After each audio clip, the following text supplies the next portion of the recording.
Good morning girls, कैसे हो आप सब। चलिए गर्ल्स, आज हमारा नेक्स्ट टॉपिक है splicing two index number series. देखिए इसमें हमारा क्या होता है, in order to obtain continuity in the comparison of two or more overlapping series of index number we combine or splice them into a single continuous series.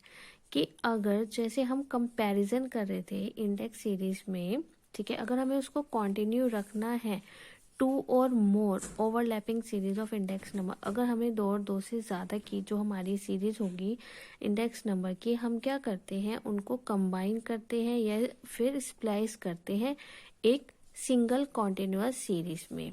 ठीक है, जैसे कि मान लीजिए for example, suppose an index number series A with base period small a is discontinued in period B due to certain reason and a new series B of index number is computed with base period B and the same items।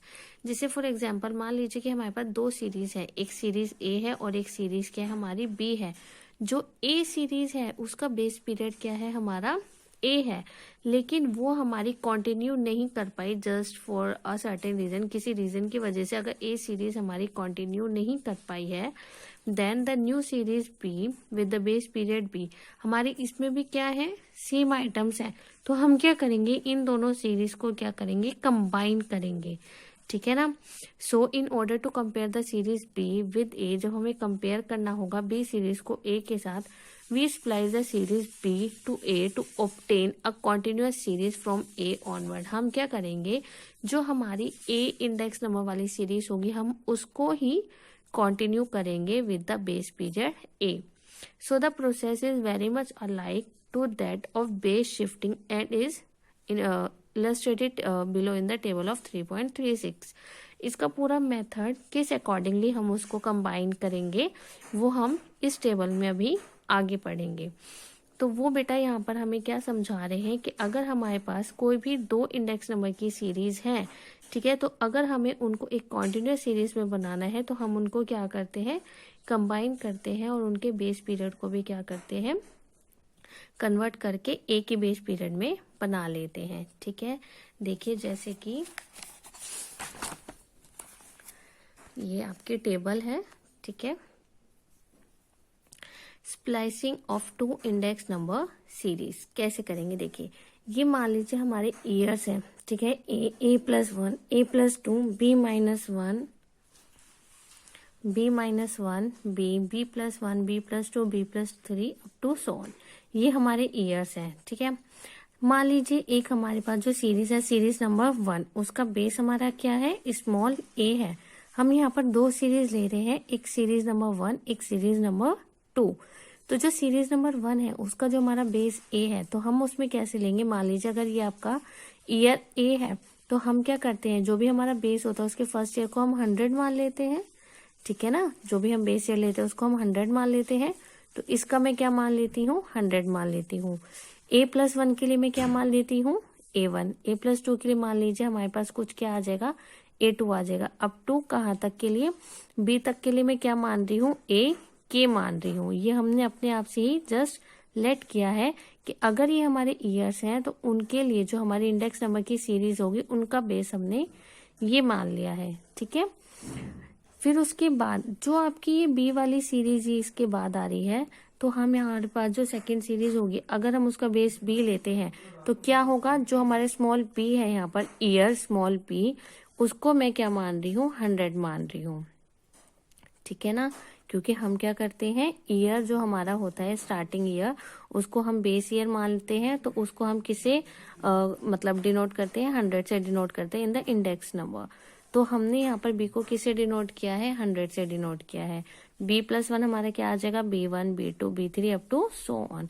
तो girls हम यहाँ पर क्या कर रहे हैं, ये आपके जो ईयर्स हैं उनको मैंने यहाँ पर बेस ईयर में जस्ट लेट किया है कि मान लीजिए अगर हमारे पास दो अलग अलग सीरीज होंगी तो इस सीरीज को बेस हमने ए के फॉर्म में माना है और इस सीरीज को हमने बेस बी के फॉर्म में माना है।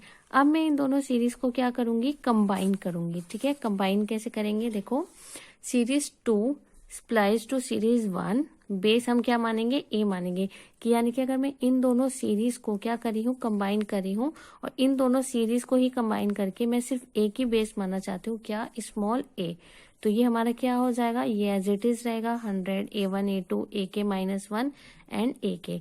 ये सेम क्यों रहेगा, क्योंकि हमने यहाँ पर इनको ए के बेस में मानना है, ए के बेस में कन्वर्ट करना है, तो ये तो हमारा ऑलरेडी है ही है कन्वर्टेड इनटू ए।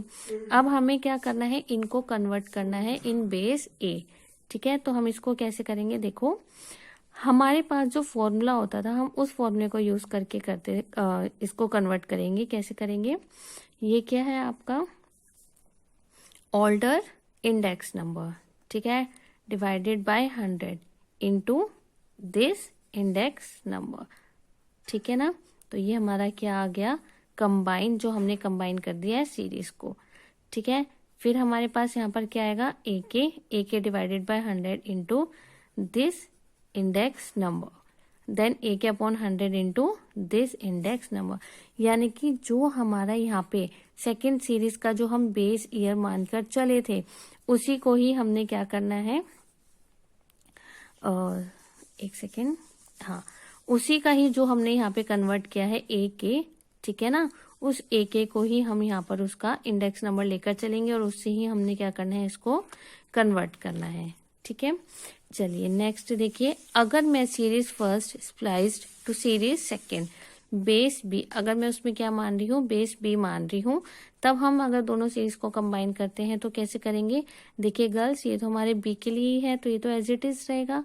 ठीक है, अब हमें क्या करना है, इसको कन्वर्ट करना है। इसको कन्वर्ट करने के लिए देखिए अब हम क्या करेंगे, 100 डिवाइडेड बाय ए के, हम ए के साथ क्यों कर रहे हैं, क्योंकि हमारे पास जो बी ईयर है यहाँ पे उसका इंडेक्स नंबर हमारा क्या है, ए के, तो इसलिए यहाँ पर डिवाइड में हमारा क्या आएगा, ए के इंटू 100 कौन सा है हमारा, सीरीज फर्स्ट का बेस ए वाली वैल्यूज। ठीक है ना, फिर again 100 upon A K into A1 this one, ठीक है, 100 upon A K into A2 this one, and up to A K -1। तो हम इस तरीके से क्या करेंगे, यहाँ पे अपने दोनों सीरीज को कंबाइन करेंगे। ठीक है, इसके बाद आता है गर्ल्स यहाँ पे एक्सप्लेनेशन। ये एक्सप्लेनेशन वही है जो हम इस टेबल में कन्वर्ट कर रहे हैं। ठीक है ना, चलिए अब आगे देखिए,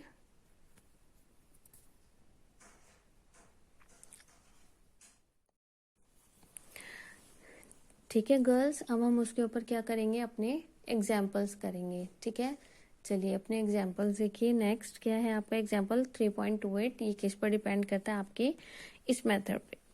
Given in table 3.37 are two price index series, splice them on the base 2004 which is equals to 100.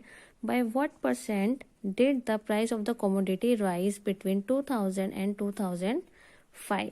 ठीक है, हमें क्या करना है, इन दोनों सीरीज को क्या करना है, कंबाइन करना है, and at the last by what percentage, हमें परसेंट देखना है, did the price of the commodity rise between 2000 और 2005, हमें वो परसेंटेज निकालनी है जिसमें हमारी जो कमोडिटीज है वो क्या करे, राइज करे इन दोनों ईयर्स के बीच में। ठीक है, चलिए देखिए हमें डाटास क्या गिवन है बेटा, ये आपके सारे ईयर्स हैं। यहाँ पे हमें ओल्ड प्राइस इंडेक्स दिया हुआ है जिसका बेस ईयर क्या था, 1995, यानी कि हमने इनको किससे कंपेयर किया हुआ था, 1995 से। उनके साथ कंपेयर करके हमने इनको इंडेक्स नंबर में लिखा हुआ है। उसके बाद ये है आपका new price index for the commodity base, जिसमें हमने बेस ईयर क्या लिया हुआ है, 2004 विच इज इक्वल्स टू 100, कि हमने यहाँ पे बेस ईयर का प्राइस इंडेक्स कितना माना हुआ है, 100 माना हुआ है। ठीक है, तो यहाँ पर हमारे पास ये सारा डाटा है न्यू प्राइस इंडेक्स, जिसमें हमने बेस ईयर 2004 माना है। तो आपने इन दोनों को क्या करना है, कंबाइन करना है, दोनों इंडेक्स नंबर की सीरीज को। ठीक है, चलिए देखिए कैसे कंबाइन करना है गर्ल्स, बहुत इजी एग्जाम्पल है। ये आपके ईयर्स हैं, ये क्या है आपका old price index for the commodity. आपको क्या कन्वर्ट करना था, इन दोनों को कंबाइन करना था 2004 बेस लेकर। तो जो आपका ओल्ड प्राइस इंडेक्स है वो तो आपका क्या रहेगा, एज इट इज रहेगा, क्योंकि हमने इसको तो कन्वर्ट करना ही नहीं है। हमें तो क्या करना था 2004 को, तो हमने क्या किया, ओल्ड प्राइस इंडेक्स को तो हमने एज इट इज किया है, न्यू प्राइस इंडेक्स में हम क्या करेंगे, कन्वर्ट करेंगे। चलिए देखिए कैसे करना है बेटा, new price index for the commodity base 2004 तो हमारे पास यहाँ पर क्या हो जाएगा फॉर्मूला, देखिए 100 वही वाला फॉर्मूला लगेगा आपका, 100 divided by the new price index and into old price index. तो यहाँ पे क्या होगा, 100 डिवाइडेड बाय 157.1। ये क्या आया बेटा, जो आपने यहाँ पे ईयर लिया, क्या लिया है आपने, 2004। तो 2004 का आपका इंडेक्स नंबर क्या है, 157.1। तो वो क्या आएगा आपका, डिवाइड इनटू, यहाँ क्या आएगा आपका ओल्ड प्राइस इंडेक्स। ठीक है ना, फॉर्मूला याद है ना आपको जो मैंने आपको करवाया था। ठीक है, इससे पहले वाले लेक्चर में, तो हम वही अप्लाई कर रहे हैं, 100 divided by the new price index into the old price index. तो आपका ये 100 है, न्यू प्राइस इंडेक्स क्या है आपका 157.1, क्योंकि हम 2004 में इसको क्या कर रहे हैं, कन्वर्ट कर रहे हैं इनटू 141.5। ठीक है, नेक्स्ट में क्या हो जाएगा, 100 डिवाइडेड बाय 157.1 इंटू 163.7। ये क्या है हमारा ओल्ड प्राइस इंडेक्स और ये क्या है आपका न्यू प्राइस इंडेक्स।